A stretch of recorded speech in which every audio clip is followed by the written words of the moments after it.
Go ahead, get them going. We'll go. Will's had his hand in a brace, both of them, so he's happy to wave, happy to shake them hands. Good to see everybody this Monday. The word for today is judgmental. Judgmental. Coach Myra, can you hear me okay? Yes, I can. Okay, good deal, good deal. Well, listen, we're going to start off today and we're going to swap it up because I looked at our notes and I said, I think Coach is going to be better for you to go first this morning in talking about the word judgmental. And you'll see what I mean by the end of it. But Coach, I'm going to turn it over to you, let you kick off this word for today. Okay. Good morning. Yeah, it's I did my notes last night, and then like Brent said, we were right on the same page on a lot of the stuff. So let me just get going. I've got several different phrases and comments that I'm going to plug in as I talk to you about my message on judgmental. Let me just start by saying every single person on the planet has a story. Don't judge people before you truly know them. The truth just might surprise you. And the thing about it is, when I was doing all of this research on judgmental, first of all, I knew that I've been very guilty of being judgmental. I think probably every single one of us can be honest and say, yes, we have. And it's something that when we do it, we really don't like it. So why do we do it? So how do we know if we're being a judgmental person? I'm going to list several things that are signs of being judgmental. And if you don't hit any of those signs, I need for you to call me because I want to learn from you. I want to learn from you all the time about anything you want to share with me, but I truly want to learn from you if none of these resonate with you. When we're judgmental, we tend to believe that everyone is out to get us. That's just a bad feeling. And that's what happens when we're being judgmental. You expect others to be consistent all the time. And I think that's human nature. I think that we're all more comfortable when we just kind of know our surroundings. It's a consistent thing. So we want that from everyone. We struggle to see beyond a person's flaws. Gosh, I've been guilty of that. Very guilty. We skip easily to conclusions. Sometimes we walk into a situation and we have about half of the information, but we go ahead and make our conclusion about that person, which is very judgmental. Again, it goes back to how I started this morning. We need to know truly everything about an individual or a situation, because sometimes when we do find out everything about them, we're surprised. We're very surprised. If you're a judgmental person, you struggle to tolerate uncertainty. I think that trait's in us too. We all want to be certain about everything that we do. We all want to be certain about everybody that we're communicating with or they're communicating with us. I think that's just in us. And if there's somebody that we simply do not like, we're absolutely intolerant of them from the get-go. And y'all, that is so wrong. And again, I've been guilty of that. You have to be able to differentiate, and you have to work on trying to love and see the best in everyone in order to keep from being so judgmental. A judgmental person is usually very pessimistic about life in general. You tend to either believe that when you're judgmental, either people are good or they're bad. Well, I think that it's right there in the middle sometime. So we shouldn't pass judgment because, again, we don't know. You truly struggle to appreciate the beauty in others. And when I say that, I'm not talking about just outwardly. Sometimes we don't appreciate a person's heart. Sometimes we don't really appreciate the genuineness of someone. So we're judgmental in that. And another thing too, y'all, is when we're judgmental, I think that's a reflection of having low self-worth. When we tend to get in those modes, that's when we tend to have a low self-worth. We're suspicious and untrusting sometimes when we're judgmental. And we also have that strong inner critic who's judging us. So now let's be honest. You don't have to raise your hand. Just make sure you call me if none of those hit you. How many of these signs can you relate to? Also, did you have an uncomfortable feeling when listening to this list? Oh my gosh, I did. I absolutely did.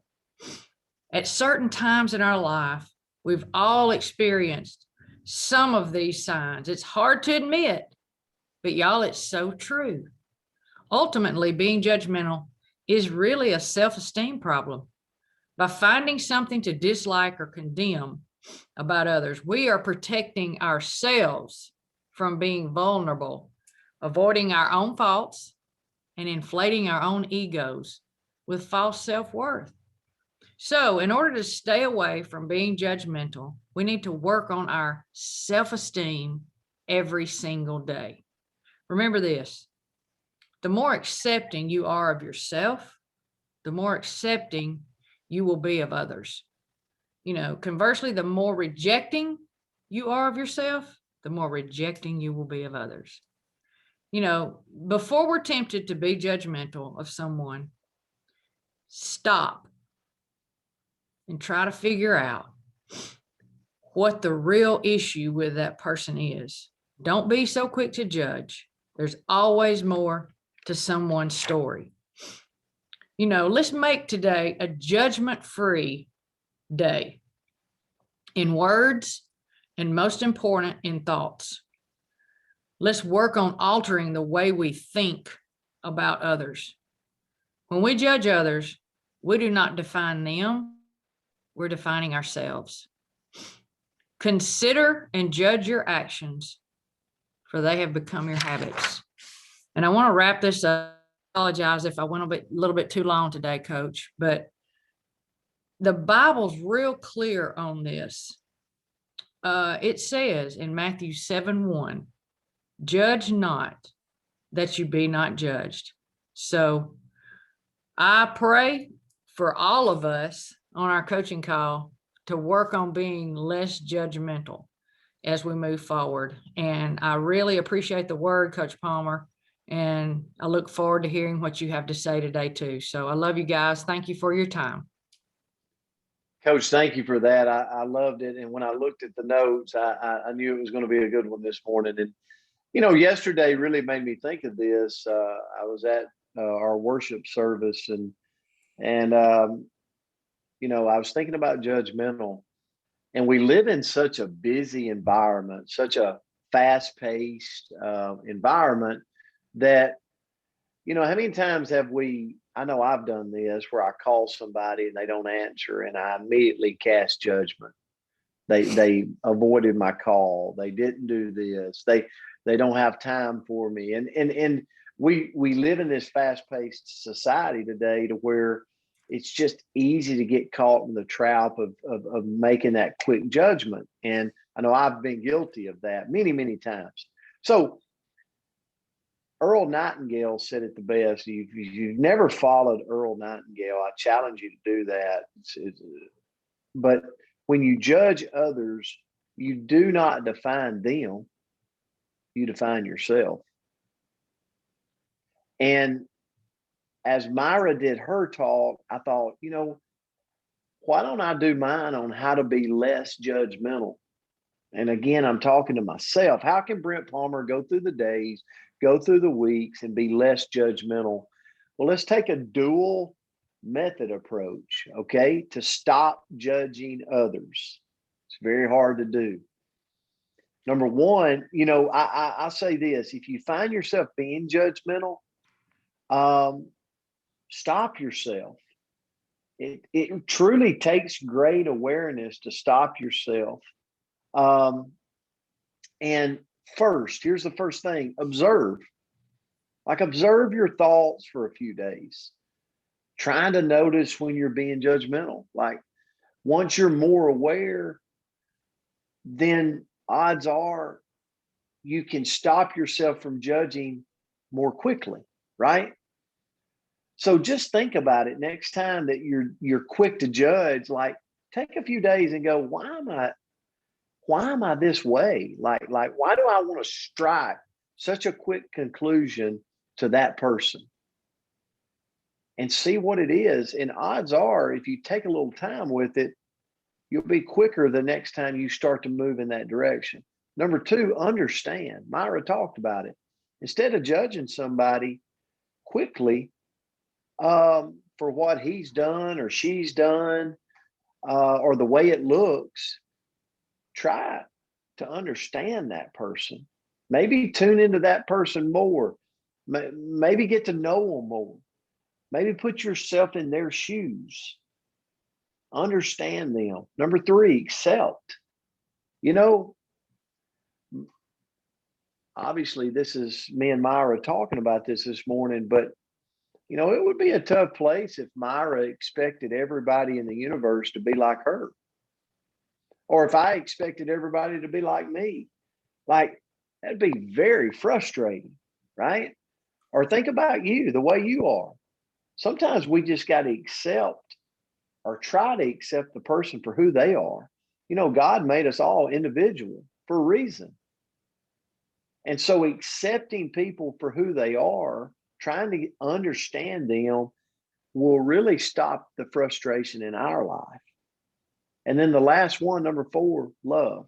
We talk about it all the time.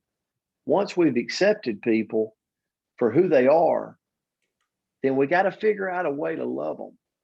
Because I think that's what the calling says. Love our brothers, love our sisters, warts and all, right? And I just wanted to finish up with that today because, Myra, this was really good for me too. I know I go through my days and my weeks being quick to judge. And that's one of the reasons I wanted this word today was, you know, sometimes we don't like to talk about it, but it's reality. It's what we go through each and every day. So I hope this added value to your day. I hope it's a great kickoff for the week. As we go through the week, we keep this at the front of our mind and we work on it. And again, I'm like Myra. I love you. I'm grateful for this time each and every day. So have a great Monday, and we'll see you back here tomorrow. Thanks, guys. Thanks so much for here. Look forward to seeing you tomorrow morning. Love you. Have a great one. Many blessings. Thank you, guys. Have a Thank you. blessed Thank you. day. Good Monday. Thank you. Thank Have a y'all. good day. Love you guys.